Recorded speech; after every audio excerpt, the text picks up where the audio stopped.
Hello, everyone, and welcome back to our webinar programs brought to you by Allego. I'm your host, Marcus Woodard, and I'm coming to you from Charlotte, North Carolina. If you've missed any of this year's webinars, check out our full library of on-demand recordings. And no, you don't need a library card to learn more. Just visit allego.com/webinar to get started. I've got a great topic for you today, the scary stuff that salespeople do and what to do instead. Now, for those folks that are on the go, yes, this presentation is being recorded and an on-demand version will be emailed out later today. For those of you that love learning in the moment, we're honored that you've blocked this time off with us today. Now, let's see how many of you are good listeners. This is important, so I want everybody to go into the chat window and let's make sure we switch that drop down from hosts and panelists to everyone. I repeat, go ahead and switch the little drop down from hosts and panelists to everyone in the chat window. After you do that, answer this one for me. Do you prefer a Snickers bar or a Reese's peanut butter cup? Go ahead and add that to the chat right now. One last note, add your questions and comments into that chat window or the Q&A panel, and we're going to do our best to get those answered live. With that, I'd like to introduce to the stage Mike Kunkel. Mike is a respected sales transformation architect and an internationally recognized expert on sales training, sales effectiveness, and sales enablement. He spent 37 years in the sales profession and 27 as a corporate leader or consultant, helping companies drive dramatic revenue growth through best-in-class training strategies and proven effective transformation systems. Mike, thanks for joining us today. I'm going to go ahead and kick it over to you. All right, Marcus, thank you very much for that introduction. That was just like my mom wrote it. And hi, everybody. Thanks for being here. If you're here live, we really love that. And if you're listening to a recording later, I warned you on LinkedIn, I'm funnier live, but I hope you'll enjoy it as well. Hey, look, Marcus told you, we're going to talk about the scary stuff that salespeople do and what to do instead. So let's dive right into that. We're going to start off right away with a poll to kind of touch base and get your feelings on this. The question is, how effective are your salespeople at going to market with today's modern buyers? And there's a little bit more in terms of words on the screen, right? But basically, are they crushing it? Do you think they're doing good? Are they fair? Probably some room for improvement. Or something else. Add a comment to chat if it's something else. But take a look at the slide, answer the poll question, and we'll see what you have to say. Yeah, I'm going to leave that up.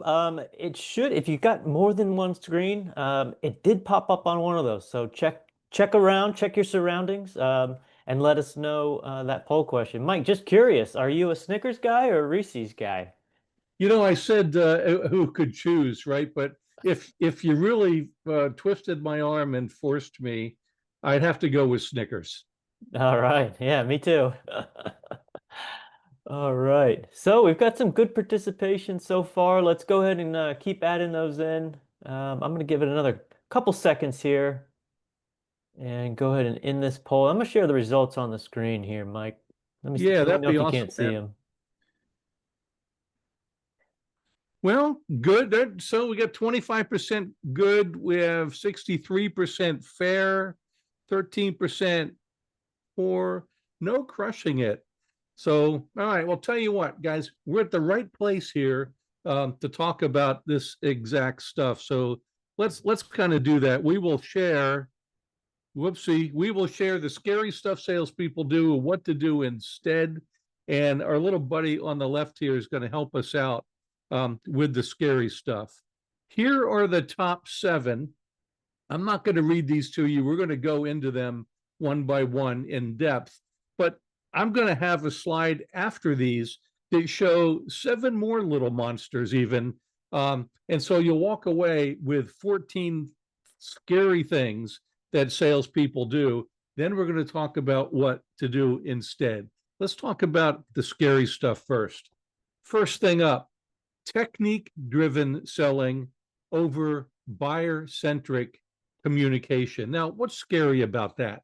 Well, this is people who are relying on outdated sales techniques, if you will, like assumptive closes and objection rebuttals and things that were really popular back when I was selling in the 80s, right? But not necessarily in tune with B2B buying today. Why does this fail? Well, look, buyers today are savvy and they're skeptical. The B2B buying research shows us this over and over and over. And look, these people can spot a technique a mile away. And when they do, they shut down.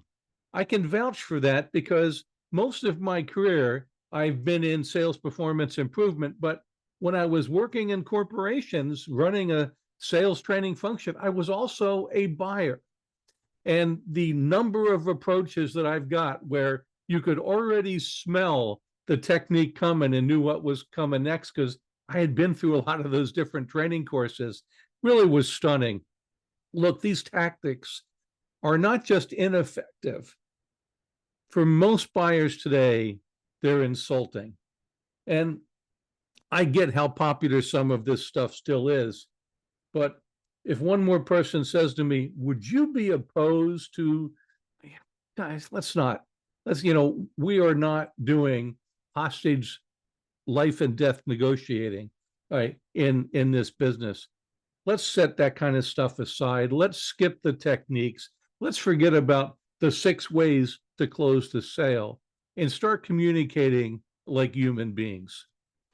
Second up in the worst practices, manipulation masquerading as influence. And this really applies to a lot of those techniques I just talked about as well. I call these Jedi Mind tricks for any of the Star Wars fans in the audience. It's really Machiavellian persuasion. There's something you can Google or Bing when you have a slow moment, or the use of what's referred to as dark psychology tactics, right? When you're asked a question and you want a yes answer and you're nodding your head yes, this is honest to goodness some of the stuff that gets taught out there. Look, buyers don't want to be controlled. They want to be understood and they want to be helped.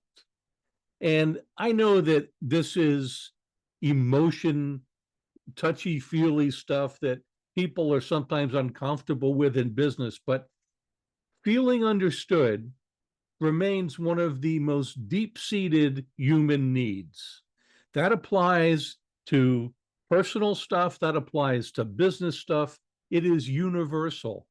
And you know what buyers keep telling us in B2B buying research? They don't believe that salespeople understand them, right? They don't want to be controlled. Influence without empathy and alignment is manipulation. I teach a concept called NASA, and I joke that you can't launch a sale without NASA grown, right? and Bezos and others have kind of wrecked that joke for me a little bit. But NASA means, need and solution alignment. So when you know that the solution you've got can address the need of the buyer, if you know that it can solve the problem they want to solve, enable them to achieve a strategic opportunity, deliver the outcomes that they want, then you can use ethical influence and persuasion. And that might be something as simple as good old Aristotle, our first sales trainer, right? And his ethos, pathos, logos.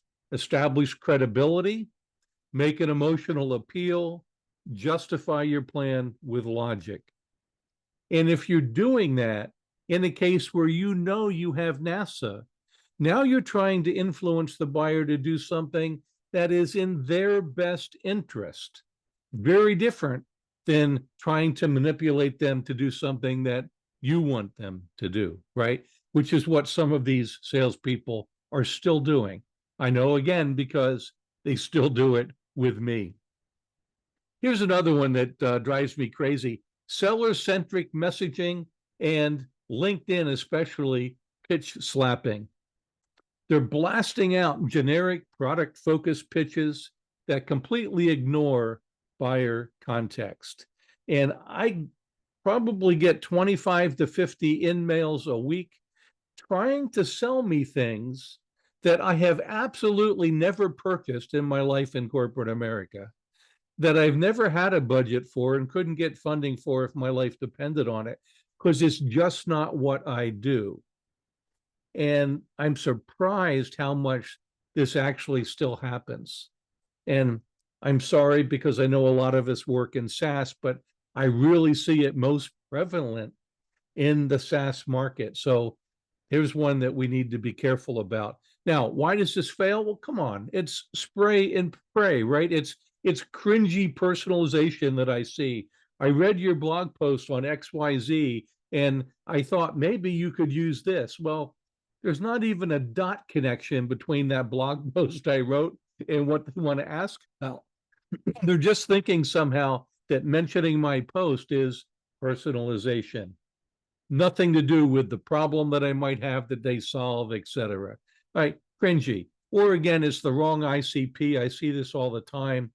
And while, I am not a Luddite, I really love technology. And I'm really excited about the potential for AI, Gen AI, agentic AI, all of it. But right now, I am seeing more bad automation using AI than I'm seeing things that people are doing that are really helping the sales outbound outreach or helping the buyers. So AI scaled bad behavior is basically a fool with a tool is just a louder and more persistent fool. Watch for that and make sure your salespeople aren't falling into this, because it's what I call product market fit by force. I'm just shoving enough out there into the market until maybe something hits. It's not persuasive, it's repellent. And the other thing that's interesting about this is that there's sort of a superstitious kind of behavior around it. And, this weekend with this webinar, not, black cats and walking under ladders or breaking mirrors, but superstitious in the sense that they do a lot of this bad behavior. And then all of a sudden, by law of averages or law of large numbers, they get a response. It just hit at the right moment for somebody and they respond back. And all of a sudden it works. It was worth all of that. My system works. Yes, I should keep doing it. And that is superstitious behavior, not causal behavior, right? Correlation does not equal causation. So watch for this with the pitch slapping. Someone sends a misleading message. I really love to, link up or connect with other people in XYZ profession. And then you say, okay, let me connect with this person, see what happens. And the next thing they send you is that pitch slap. Boom. It's a 5-paragraph pitch with a Calendly link at the bottom. And no one is biting on that except for that situation, as I mentioned, where it just happened to be exactly the right thing at exactly the right moment for exactly that right person. But that doesn't mean that it worked. Watch for that, and watch for that superstitious thinking as well.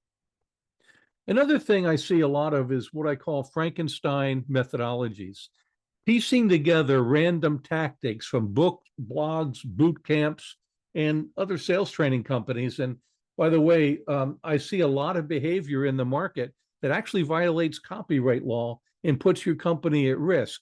If they're stealing this methodology from this and this one from here and borrowing it from here and putting them into your materials, that actually could be violating copyright law, and I'd be really careful about that. But the problem with this mix and match Frankenstein bolt together is that it's inconsistent execution. It confuses buyers, it creates internal chaos, and by contrast, top performers follow a very consistent buyer-centric methodology.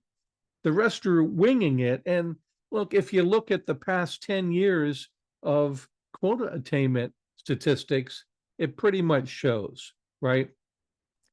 By the way, for those that you see in your organization who are part of what I call the tips and tricks crowd, looking for the latest tip and trick that might work for them, you absolutely can't coach to that in any volume.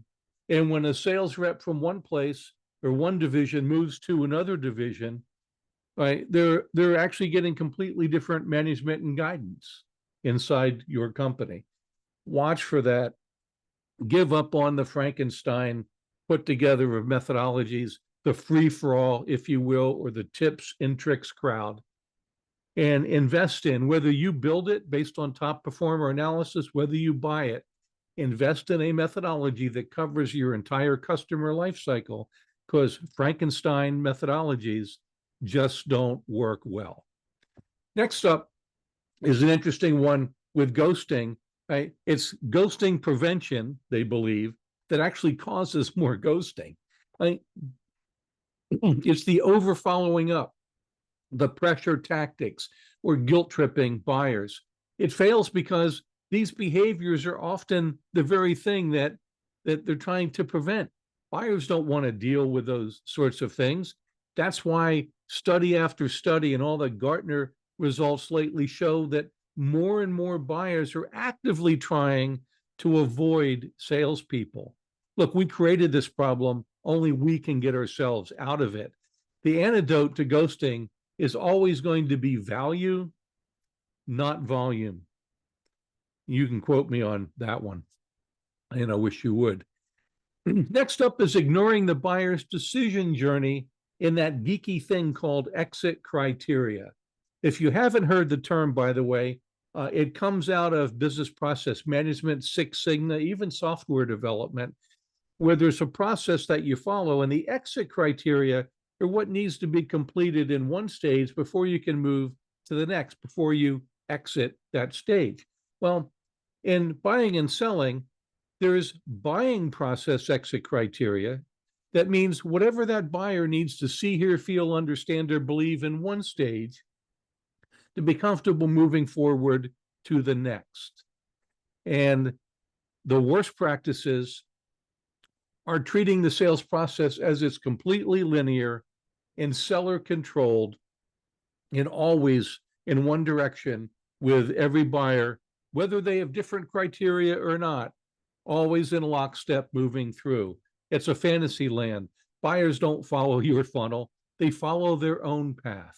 Now, there's an exception here where when buyers aren't as used to buying, or they haven't worked in a particular buying committee before with the buyers, the other buyers that they're working with, then as a salesperson, as almost a service, you can kind of lay out, hey, look, here's what typically happens. Here's the process that most of our clients go through. Here's how we go through it with them to support them. And you can help them in some cases. But that's not the same thing as I'm talking about, which is just trying to force fit your buyers into your sales process, ignoring their exit criteria, or the fact that if there are 4 buyers in the deal, that in one stage they may have the same exit criteria, and in the next stage they may have 4 different sets of exit criteria. What do these bad sellers do? Well, they sell the same way for the same product with the same buyers in the same process stage, the same way every time. That is not buyer-centric by a long shot. And this misalignment really leads to friction. It leads to confusion sometimes. It leads to lost or stalled deals because you're trying to drag 4 buyers to the next stage when you've completed exit criteria for 2 of them, but not the other 2, right? So pay attention to the buyer's decision journey, how they make decisions at their company. Have they done this before and worked together? And what are their exit criteria? You know, there are no magic bullets in our profession, but exit criteria management is probably as close as I've ever seen. Number 7 is failure to create momentum. Letting deals stall with vague next steps or passive follow-ups, not doing what I call ham bam, have a meeting, book a meeting before you even end one, right? we say that time kills deals, but that's not necessarily true. You may have a 3-month general average sales cycle, but there are companies with an 18-month average sales cycle, right? Based on what they sell, the complexity of it, the price of it, whatever may be the difference. They have an 18-month sales cycle. That's a long time, right? It's not the time necessarily that kills the deals. It's the lack of progress or the lack of momentum. Momentum is the lifeblood of modern selling. And even though it may not be fast momentum, it's not stalled momentum. And there's a difference. In failure to create momentum and to keep things moving at whatever pace is right for the buyer and the number of people, right? But keeping that momentum going. When you look at things like sales velocity, right? The number of opportunities in a given time period, the average sales price and the win rate divided by the average sales cycle, it gives you the miles per hour, basically, of your sales force, or the rate at which they deliver revenue to the organization. Focusing on some of those and making little improvements will improve your sales velocity or the rate at which your team produces revenue. I can promise you this, though. Focusing on speed or trying to shorten the average sales cycle by focusing on it will almost always fail. If you want to shorten the average sales cycle, focus on the other stuff, on better serving the customer, ensuring all their needs are out on the table, doing a gap and impact analysis, creating a business case, communicate really well, meet exit criteria. Those things will help shorten perhaps your average sales cycle. But focusing on trying to speed a buyer through the sales cycle will almost always backfire. That's what happens here very often with the failure to create momentum. And I promised some other little monsters. I'm sorry, they're so cute. But here are some other things I see pretty frequently. Not doing upfront research or sales call planning is so big, because sales call planning is one of the things that makes a massive difference. And there was a study done in a company where there were 2 salespeople who were leaps and bounds, statistically, leaps and bounds ahead of the pack in terms of their effectiveness and how much revenue they produced. And this company stepped back and tried to study them to see what's the difference. And I'm a big fan of top performer analysis. I've done it for years. And they're looking and they couldn't find anything. And finally it dawned on them that the one thing they were doing differently was a lot better and a lot more consistent sales call planning. And then they executed leading meetings effectively, the next bullet, to execute on that plan. And they included the buyer and the buyer's objectives and meeting those in that meeting, in the objectives, as well as their seller-centric objectives for that meeting. And they peeled the onion to get to root causes and a really deep understanding. They displayed empathy, sincere empathy, and they qualified well. But the big thing that they did differently was the amount and quality of sales call planning. So this company codified, figured out, what are these 2 doing? And can we spread that across the sales force? And they made a massive difference in the course of a year.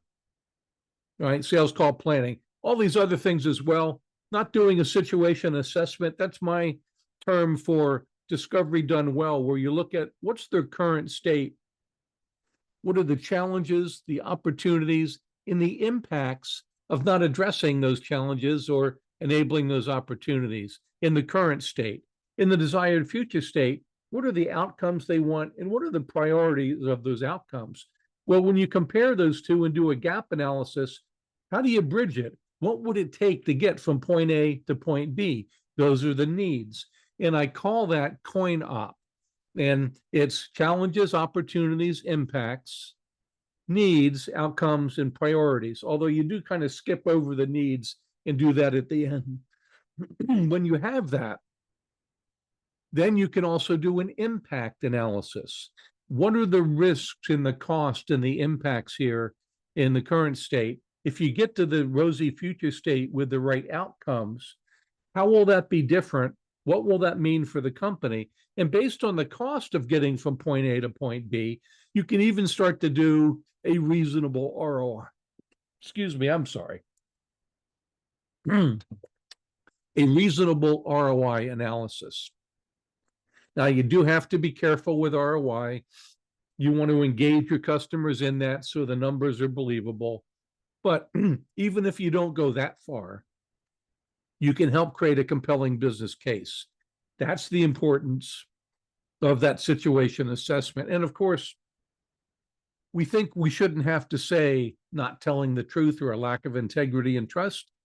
But in one study I saw a couple years back, 60% of the buyers surveyed, B2B buyers, said they didn't trust, didn't believe their salesperson, and felt they demonstrated a lack of integrity. 60%. So something that we really need to be able to not just have, right, but to find ways that we can demonstrate it to build trust and lower that 60%. Not really a great perception that we want. All right, so let's flip. Although I've probably done a little of this as we've gone through, here are the 7 things that we're going to talk about. And then we're going to have another little 7 opposite of the 7 little monsters, maybe with our 7 little angels. And our butler represents servant leadership, which is exactly what great selling is. So let's dive in here. So, number 1 best practice, buyer-centric messaging in value communication. I remember when Serious Decisions was around before they morphed into, I believe, CSO Insights and then eventually now today Korn Ferry. But they did a study that showed that one of the single biggest barriers to sales effectiveness was the inability of sales reps to communicate value in a way that resonated with executive buyers. So that's what we need to do, right? We need to learn how to communicate value with buyers based on their definition of value. You can use other-centric language, empathetic acknowledgments, and co-create solutions to do that. And great salespeople are always working to operate in their buyer's best interest and communicate value from their perspective. Now, how does one do that? That's a separate webinar, but if you think about it, people have different types of value or desire different types of value. There's a thing out there you can Google called the Bain, B-A-I-N, B2B value pyramid. It lists 40 different types of value. In Modern Sales Foundations, we tried to buckle that down into 4 buckets. They have business value, meaning they're looking for financial or operational metric improvements. They have experiential value needs. They want to make a better experience, reduce friction, improve satisfaction with it, make something easier or faster. There's aspirational value. They're aspiring to something, to achieve a mission, vision, values, or things like DEI or sustainability or human rights, whatever it might be. There's something they're aspiring to that your solution might help them get to.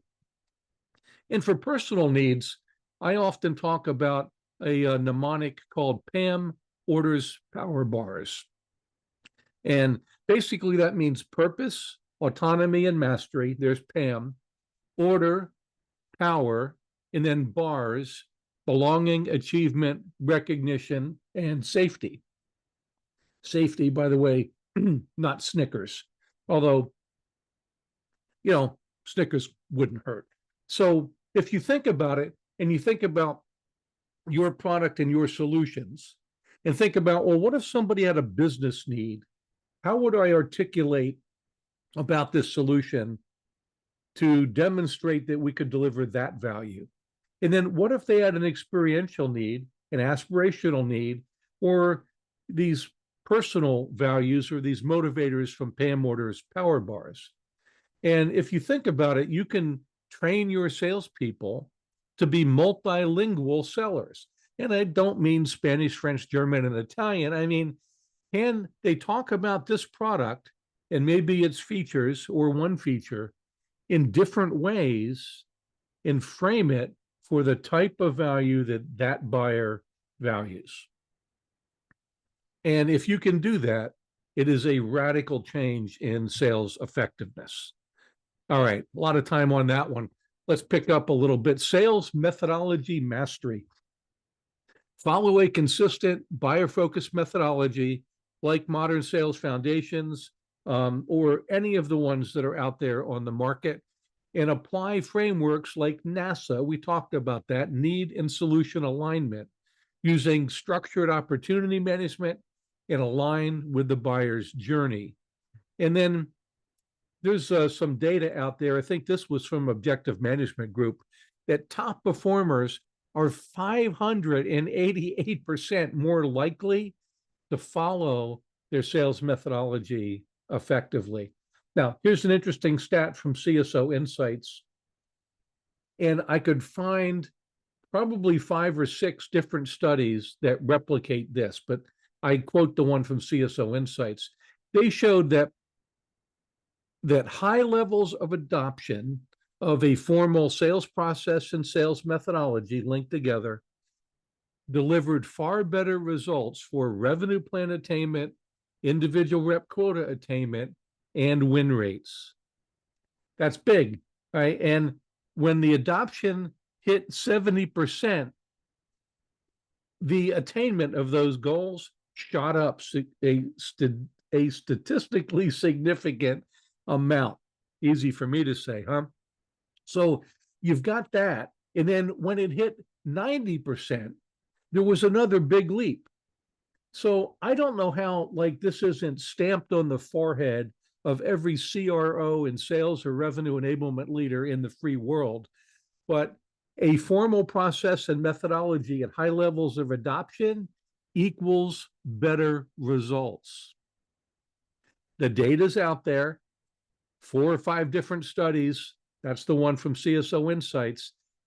To me, this would be the primary thing I'd be focused on. Now, consultative selling and ethical influence. We talked about the bad side of this.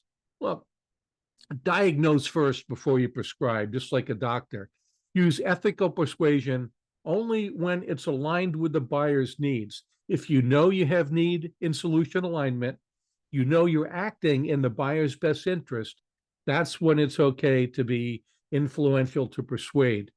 But really, it's about asking great questions, actively listening, resolving concerns, by the way, not overcoming objections, not even handling objections. Do you know any buyers who have ever said, if only I could find a sales rep who could overcome my objections or could handle me? Makes my skin crawl. Look, buyers have some risk involved when they're making a buying decision. When people feel some risk, they get cautious, they have concerns. As professional salespeople, we should work to help resolve those concerns. And there's a process to do that, using empathy, really clarifying to understand it, right? Figuring out what type of concern is it and what might best help resolve it. And really talking with the buyer and kind of co-navigating that whole process together to get to the point where you could ask them, does that help you feel more comfortable about X? Rather than firing back a retort that you learned or, that you have written down somewhere that sounds like it came out of Al Jaffe's Mad Magazine thing, snappy answers to stupid questions. And lest you think I kid about that, I still see those kind of responses from salespeople where they fire back a retort that's kind of challenging or funny, rather than taking the buyer seriously really understanding them. I just put out a post on LinkedIn about this today. I once had a salesperson tell me when I said, hey, look, let's start by acknowledging you're feeling some pressure from your boss to resolve this pretty quickly, and you're under the gun to make the right decision. Hey, I get that. And then maybe clarifying, could you tell me a little bit more about XYZ and why you're worried about, ABC? And the sales rep in a class said to me, Mike, they just objected. There's that word again, right? They just objected. And now you think I should acknowledge them and start like asking questions so they can tell me more about their objection? And my answer to that was, yes, I absolutely do. Because let's go back to that deep-seated need to feel understood and to reduce their defensiveness, to really understand them. And in gathering that information, give you the information you might need to help formulate a response that will help them feel more comfortable. That was a real eye-opener for that particular rep and the folks in that class. But he said, I feel like you're asking me to walk into a punch. Probably does feel like that.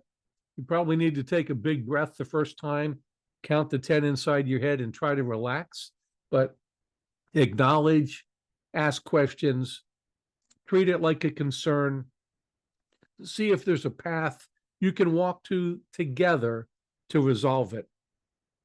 This is consultative selling. This is ethical influence. And look, there's proof that this drive results. In one study, 24% increase in lead to opportunity conversions. Got a lead, now it's an opportunity, and 20% more closed deals at the end of that cycle due to consultative selling practices. Very powerful. Next up is momentum-driven engagement. We talked about the lack of momentum earlier. This is maintaining buyer momentum with relevant insights and timely follow-ups. It focuses on helping buyers make progress, not just checking in to see what's going on. And also that thing I mentioned, HAM, BAM, HAMBAM, have a meeting, book a meeting, try to book it right then and there in your last meeting so that you're not losing momentum, now scrambling to try to get 10 people back together somehow. Deals that slip over 8 weeks see a 67% drop in win rates.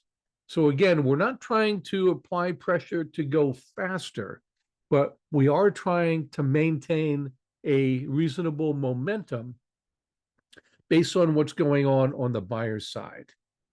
And the reason I think sellers try to push is that they don't have enough good qualified opportunities in their pipeline, so everything becomes urgent and they have to apply this pressure for fear of losing it. If you've got 5 times what you need in your pipeline or 3 times what you need in your pipeline, you can math out, what's my wiggle room here? And not every single deal becomes, I need to wrestle this to the ground and win. Do the right thing for the customer, you'll wind up winning a lot more. And this leads us to authentic communication over techniques. I don't know if any of you have ever read Let's Get Real or Let's Not Play. Interesting book title, but it's by Mahan Khalsa and Randy Illig, who were working for Franklin Covey at the time. And in the book, they were fond of saying that authenticity is more important than technique. Now, they did go on to say that that doesn't mean that technique isn't important. All right. You can use techniques like, a process to resolve concern, or, ACC, acknowledge, clarify, confirm, or pose value stories, problem, outcome, solution, explore. But doing those authentically and being authentic with your client will get you trust, which speeds things along in a lot of different ways, right? So communicate like a human, not a script. Use natural language, real empathy, genuine curiosity, because authenticity builds trust faster than any technique ever will. All right, let's go back to this alignment thing. By aligning our sales process to the buyer's journey. And by the way, not the other way around, right? We don't force fit the buyer into our process.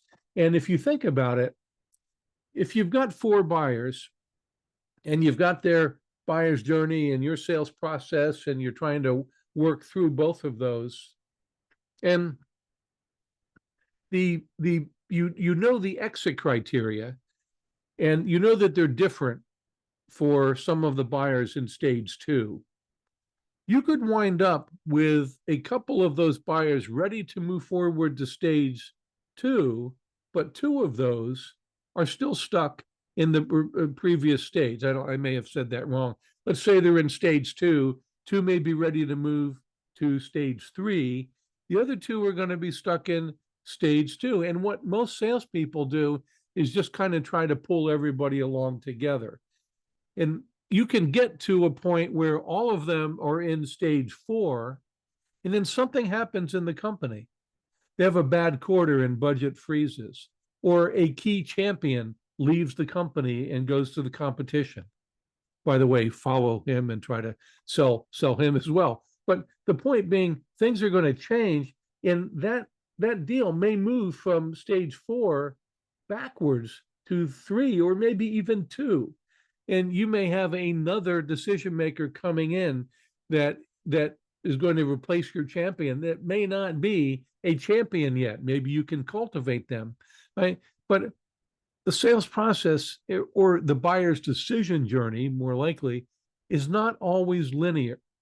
So you can have different people in different stages, and you have to nurture people forward by trying to uncover their exit criteria, clarify it to really understand it, do something to satisfy it, and then confirm it's satisfied. So understand their stages, stakeholders, decision criteria, exit criteria, because when you've got that alignment, and when you're paying attention to where people are, and it might be different, or whether something has jumped back and you need to rework to get it forward, this alignment reduces buying friction and accelerates decisions. And your salespeople will be so much more respected for it by the buyers. All right. 7, clear the next steps and progress planning. Always define next steps and help buyers move forward. And you don't have to push the next steps you think they are. You can co-create those. Normally, folks, at this point, what we would do is X. And I wanted to check in to see with you, are there any other things that we need to accomplish first before we do that? Right? It's, again, really about facilitation and great communication. You can use mutual action plans. Maps have become more and more interesting and more important in complex deals. You can create shared timelines. You can do collaborative planning, ensuring always that you're focused not only on your objectives, but your buyer's objectives. And this type of progress planning also helps prevent stalls and keep deals alive. Okay, so some of the best practices. Now, like we did last time, we have 7 more good practices. And the opposite of avoiding sales call planning and research is do sales call planning and some research. Run meetings effectively. I don't know why meeting facilitation, or group facilitation, as it's sometimes called in organization development, I don't know why those aren't core things that we teach our salespeople and frontline sales managers. But the ability to effectively run a meeting, align the people on our side with their side as needed, make sure that as the salesperson, you are the orchestra conductor and pull other people on your side in as needed, but you maintain the control of the meeting within reason, right? Again, acquiescing as needed to what the buyers, where they want to go. But when you've got an hour meeting and you're halfway through and you're a quarter way through the agenda, a group facilitator would call it out and say, hey, team, let's just pause for a second and talk about what we stated up front is our objectives and what we hope to accomplish here. Here's where we are at this point, and here's the amount of time that we've got left. In that remaining time, what's the thing that would focus on that would help you the most in determining your best next steps? Or does everyone have a hard stop, or might we be able to extend this meeting somewhat? Or should we pause here and plan the follow-up and then get as much done as possible? Now, as a meeting leader, I am now looking at reality and I'm bouncing these ideas out to be able to figure out what is the best path forward. Really great meeting management is a phenomenal skill that whether you are a leader, whether you're a salesperson, it just doesn't matter. It's a great skill to cultivate. And I don't know why I don't see more of us trying to train group facilitation methods to our sales managers and leaders, salespeople.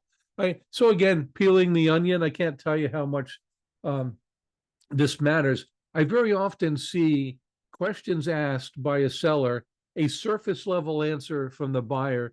The seller takes a note and moves on to the next questions, like they're kind of going through a checklist, right? Well, if you get a surface level answer, ask a follow-up question.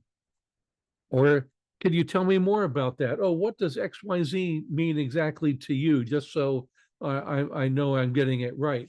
You know, do ACC, acknowledge, clarify, confirm, right? But peel that onion, if you will, to get to the core, to get to a really deep understanding. That will separate your salespeople from the average sellers who, guess what, are kind of like skimming that rock across the pond rather than going for a deep dive on the things that really matter. Sincere empathy and acknowledging emotions and perspectives. You know, I used to joke about sales hiring that we hire a person for their skills and capabilities, but then the whole human shows up at work. At work, it's been awkward for at least many in my generation, a little bit less today, I think, but to talk about emotions or to say, wow, that sounds really frustrating. How are you, or how are you feeling about that? I have a friend that asks me that all the time. I'll make a statement that I think is fairly obvious, and she'll ask, how does that make you feel? How are you feeling about that? And it forces me to go a little bit deeper, tell her a little bit more, and share a little bit more kind of authentically about what's going on. And we're afraid, I think, in business sometimes to delve into some of those things. But guess how people make decisions?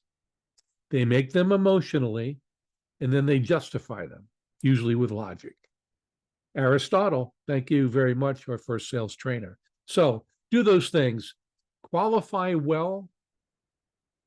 If you qualify well, and I don't mean hard and always upfront, sometimes it's a process, but if you're always kind of paying attention to cues and clues about qualification, it is a service to the buyer as much as it is important to you, because you don't want to waste their time if you don't have the right solution, if they're never going to be able to afford it, if they're not willing to get the other people involved, whatever it might be. It's a service to both sides.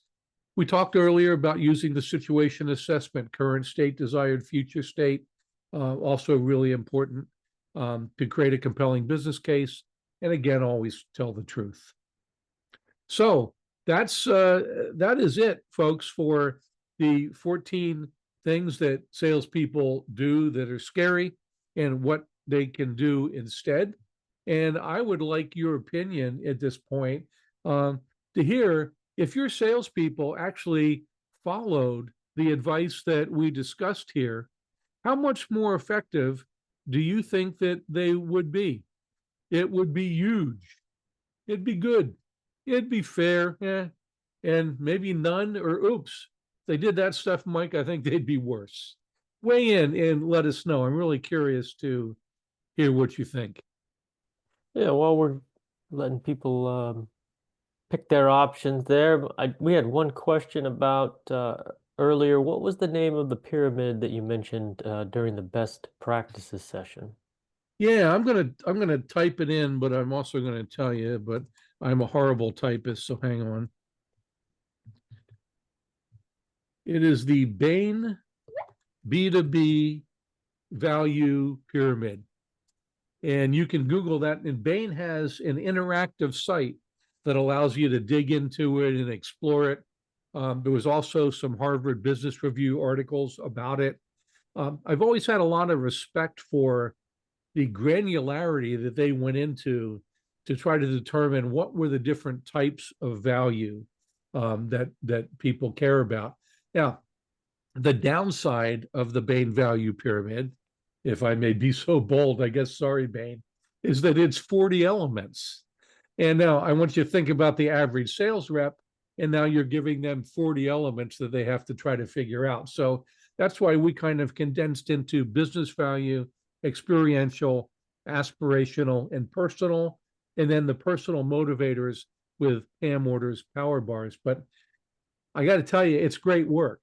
And if you can find a way to incorporate it, if you can make it maybe a little simpler for your reps, again, I don't know what Bain's status or policy is on using their stuff without permission. So you might reach out and touch base on that. But it is a really complete list of all the different types of value that people might be looking for. And they also do have, I think, a consumer B2C version. Make sure you're looking at the B2B value pyramid.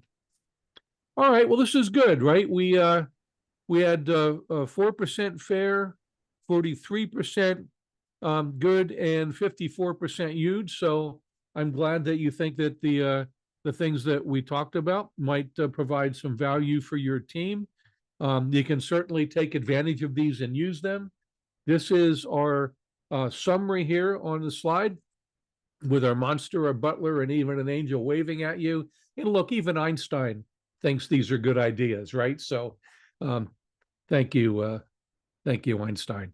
So here they are listed all together. You will be able to get these slides. Marcus and team will send them out.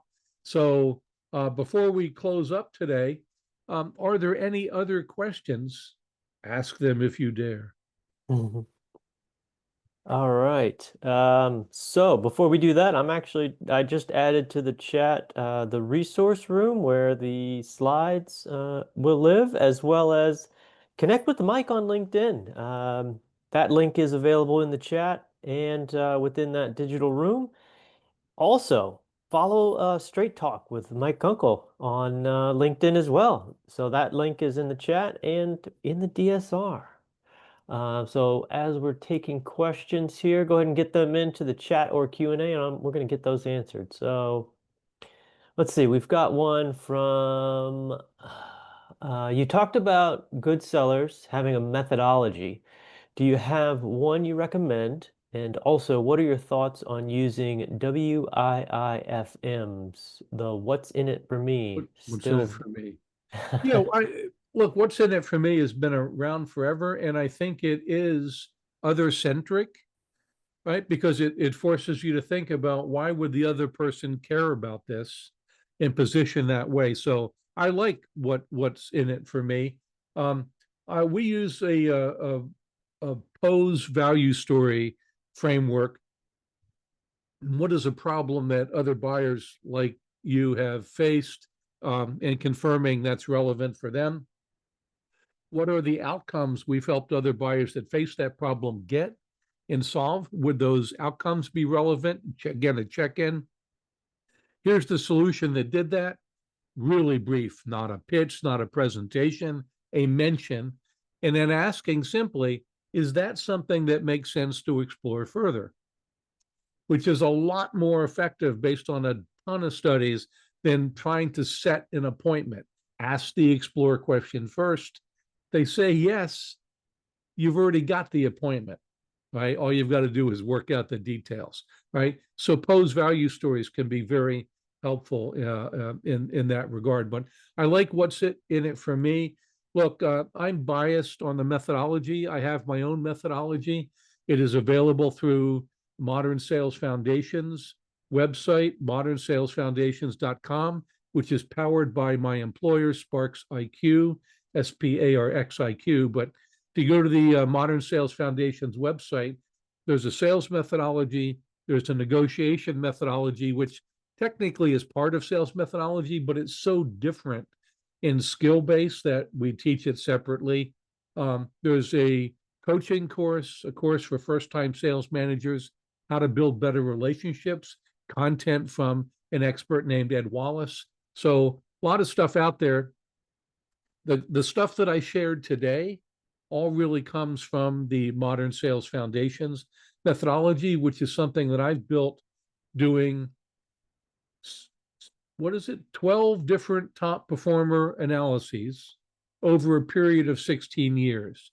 And I did them in different companies. It wasn't a single longitudinal study, but as I started to see patterns emerge, right? I did them as I went into new employers or as a consultant into clients, and started to see what is it that separates the best performing salespeople from the rest.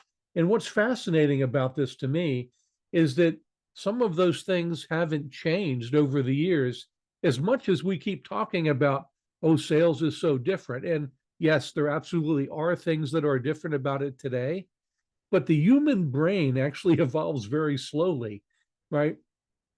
And so while technology is going at lightning speed, people still make decisions in pretty much the same way. So I started to see these patterns over time that I just kept seeing in every single top performer analysis. And that's what wound up in Modern Sales Foundations. Now, I have implemented things like value selling and other consultative selling products. I've worked for Richardson and developed a selling with insight course. I implemented force management at another company. There are a lot of really good methodologies out there. You want to look at them and make sure that they fit with your sales model and how you go to market. And the thing that I like about what we do is that we try to teach sellers how to think and apply the things that we teach and models that we teach in their world, as opposed to teaching rote methods, right? Go do this, say this type of things. So I would look for that in whatever methodology that you use, is that they have frameworks and models and skill steps that you could apply. But if you want to explore Modern Sales Foundations, I also would not be sad.